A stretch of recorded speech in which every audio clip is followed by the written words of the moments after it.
Good morning. You guys know who I am, CJ JellyNeck. I am a web designer, web developer. I've been doing this since the late 90s. So I've got a lot of experience, and my company is JellyNeck Solutions.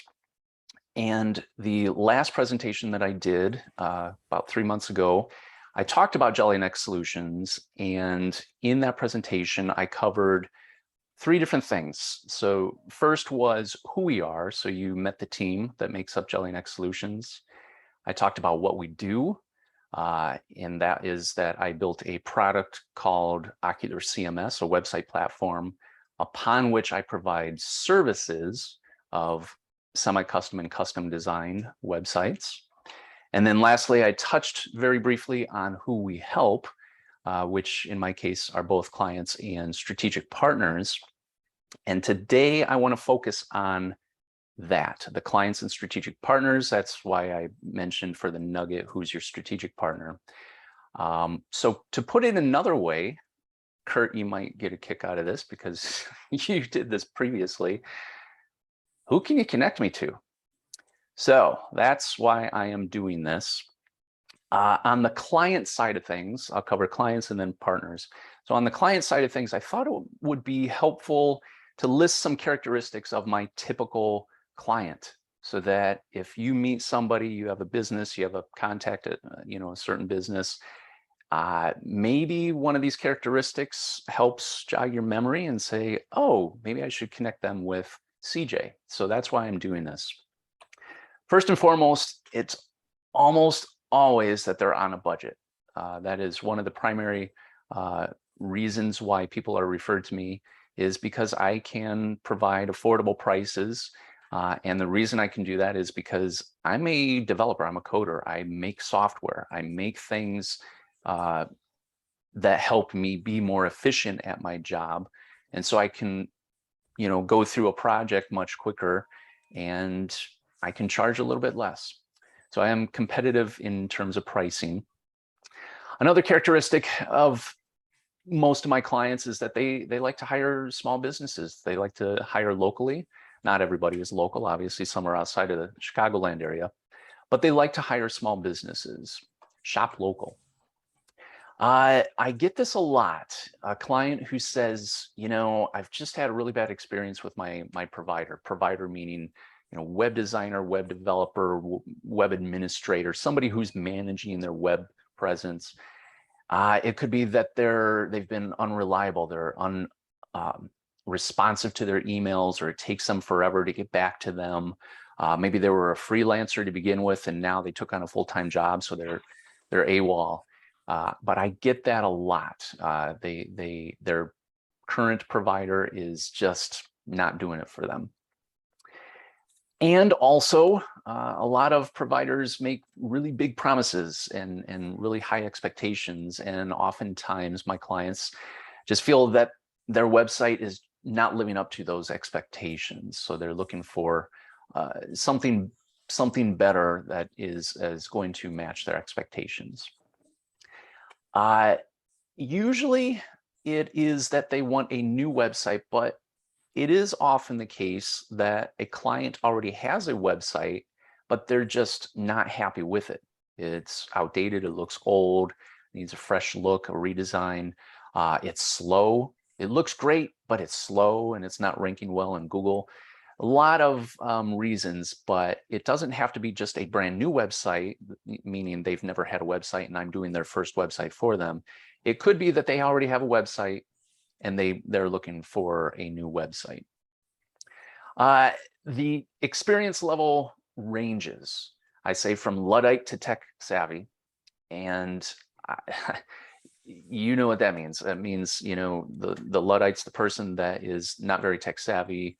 They need a lot of help in terms of the technology side of things. So then there's, on the other side, opposite side of the spectrum, the tech savvy, who they can crank through things without much, me needing to inform them about how things work and whatnot. Similarly, I get the range from hand-holding. They need a lot of hand-holding to hands-on. So the hand-holders, those are the people usually that are, well, I I just need some help. I don't really get how to do this stuff, how to build a website on my own. It's not my wheelhouse. I'd rather do my job. Um, then I get the people that are hands-on, 100% hands-on, where they want to be able to log into their CMS at 2 in the morning, make changes to their website, and get out of there without needing to rely on anybody else. So it definitely ranges. And you know what? Usually, or oftentimes I should say, they can do the changes, they can make their own website, but they're just too busy. They recognize that there are limitations and that their time is better spent hiring somebody.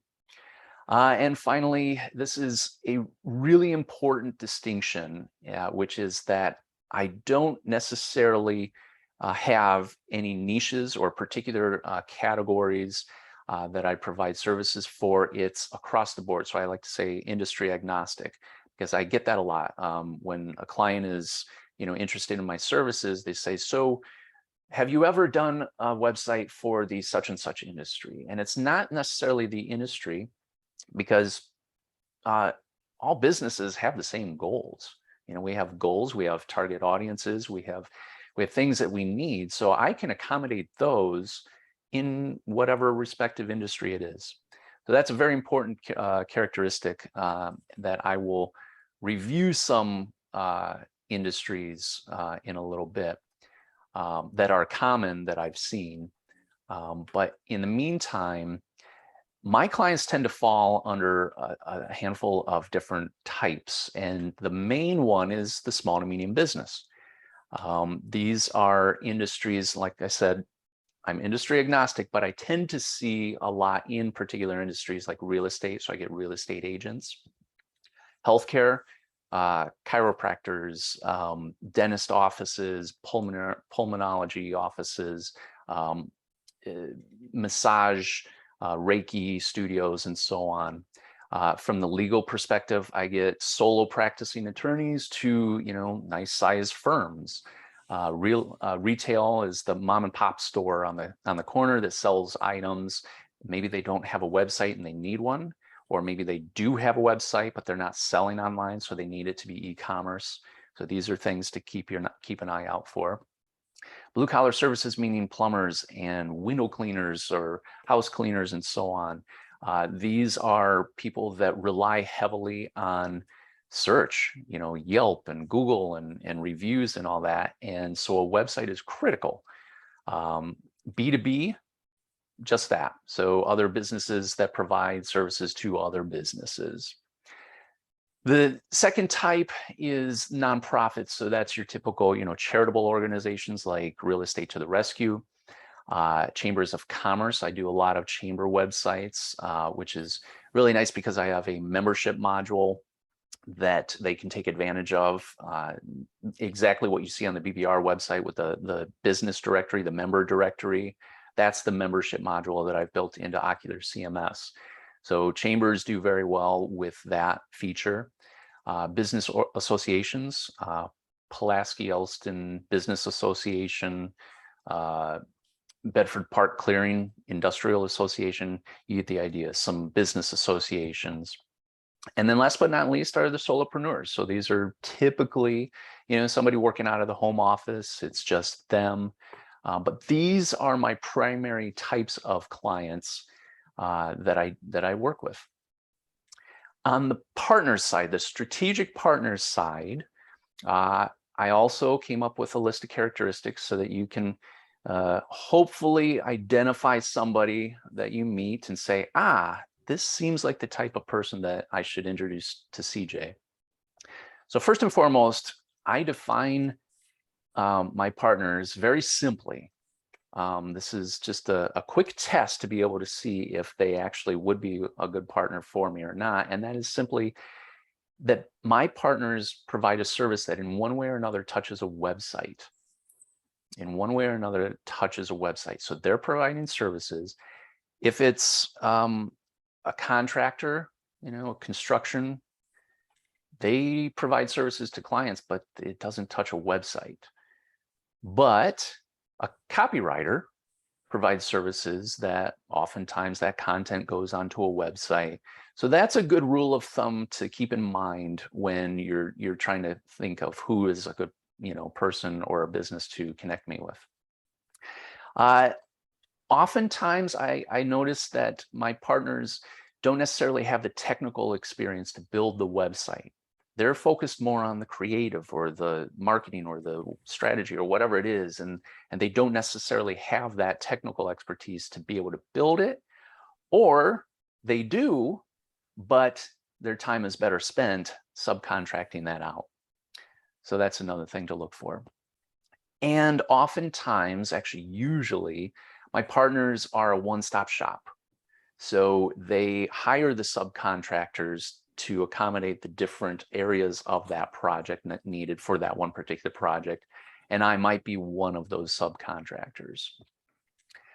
It's typically a small team, 1, 2, 3, 4, 5 people.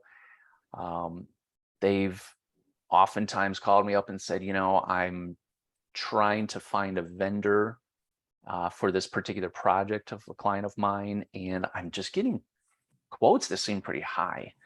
So this is where I can come in and almost always give a competitive quote to them. So that keep your eyes and ears open for if you've heard that. Sometimes, look, they're providing a service that they are very attuned to the fact that they need to have a well-oiled machine in terms of their website. It's got to be optimized. They want to make sure that their clients rank well in search. So they need somebody that knows SEO, that knows how to rank well in Google, and that's what I can do. Also, because they're oftentimes a one-stop shop and they're providing services, not just the website, but also content and logo design and marketing and advertising and all this kind of stuff, clearly then the budget is going to be larger. So their typical client is usually has a larger budget. And finally, it's similar to what I was mentioning with clients where their provider is AWOL or unreliable. Same thing happens to the partners. They've already got a web person that they turn to and outsource to, but you know what? They have gotten so busy that they're unresponsive to that partner. Or again, it was a freelancer and they took on a full-time job, so they're no longer available. Or they embarrassed them in front of a client or were unprofessional because they showed up late to a client meeting. You get the idea. So examples of some partners, I felt that I could provide you with some examples so that it's not just, okay, I got the characteristics, give me some hard examples. So first and foremost, graphic designers are excellent strategic or power partners for me. Why? In all of my discussions with graphic designers, 9 times out of 10, their true love is design, right? The creative side. That's what draws them to graphic design, is the creative side of things. They don't necessarily like to do the technical. It's not that they can't, it's just not their first love. I hear this time and again that I can do a website, I just don't really like to do it. So graphic designers are perfect because sometimes they don't want to even touch the website, so they hire me to do the web design and then building the website.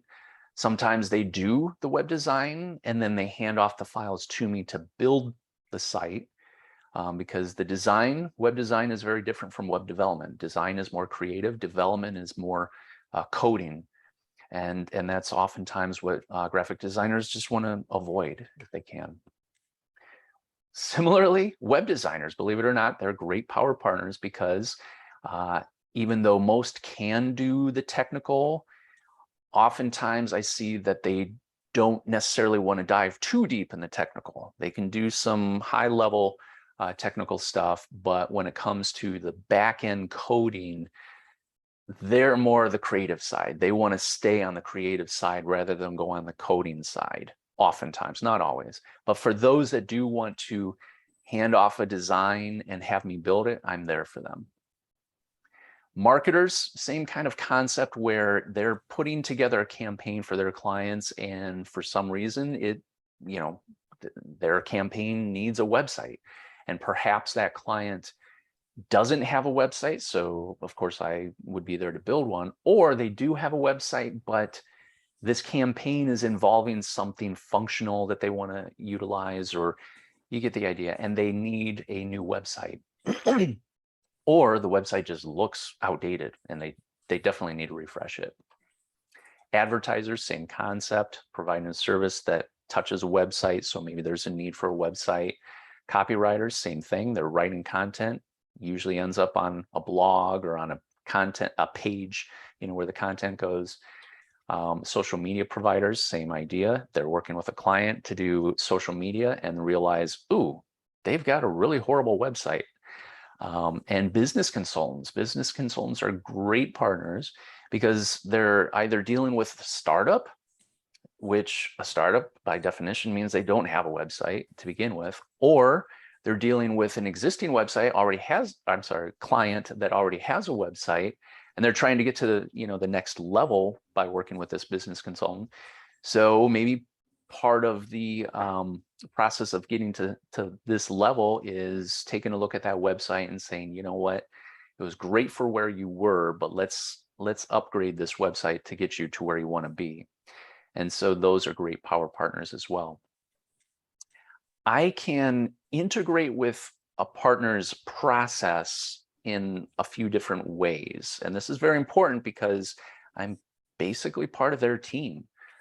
So the first way is, white label my services. I'm hidden.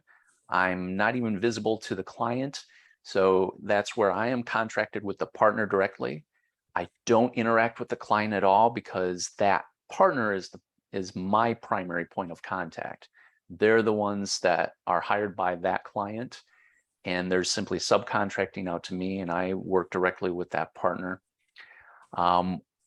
More often than not, though, I am part of their team, which means that I'm still contracted with that partner, but now I am actually interfacing with the client as well as the partner.